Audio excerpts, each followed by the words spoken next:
right, joining us now for reaction is former Navy JAG officer and former federal prosecutor Don Brown. Don, Hasan Piker, don't get me started. This show is only 2 hours, and I don't have enough time to go through everything that how disgusting he is. You want to comment on some of his influence out there? Because the truth of the matter is he's got a following out there.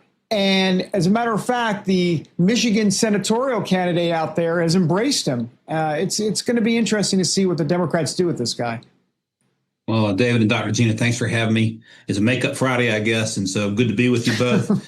Yeah, this guy Piker is he is a left-wing internet sensation. He's has went to Cuba ostensibly alongside Code Pink and the two founders of Code Pink on what was billed as a humanitarian trip, but in fact, they used the trip as an opportunity to meet with the Cuban president, meet with Cuban officials. They branded it as a standing in solidarity against imperialism and appear to have been funded by Roy Neville Singham, who is a Marxist anti-American living in Shanghai, who is pro-CCP and anti-American on every front. And so the Treasury Department is now subpoenaing Piker and Code Pink to try, and Medea Benjamin, also the co-founder of Code Pink, to determine the money flow. And if this turns out that they are actually operating as stooges of the Cuban government, they could be in that hot water.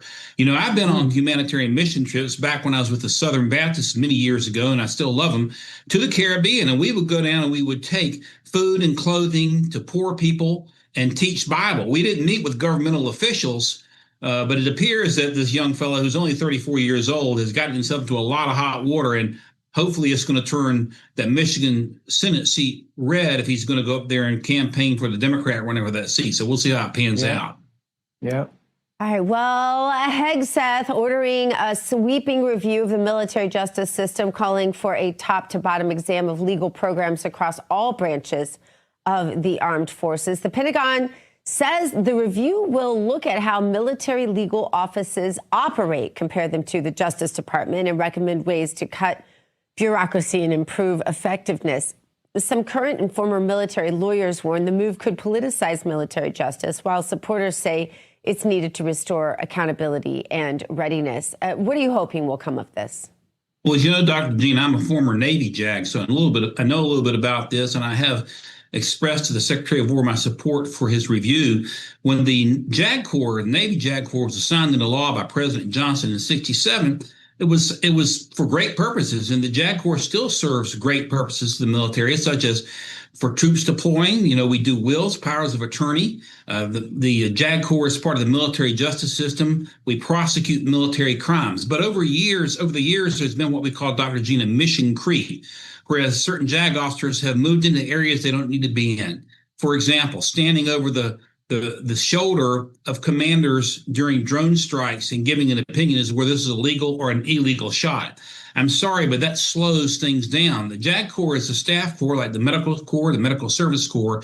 Ultimately, at the end of the day, our job is to help America win America's wars and not get in the way.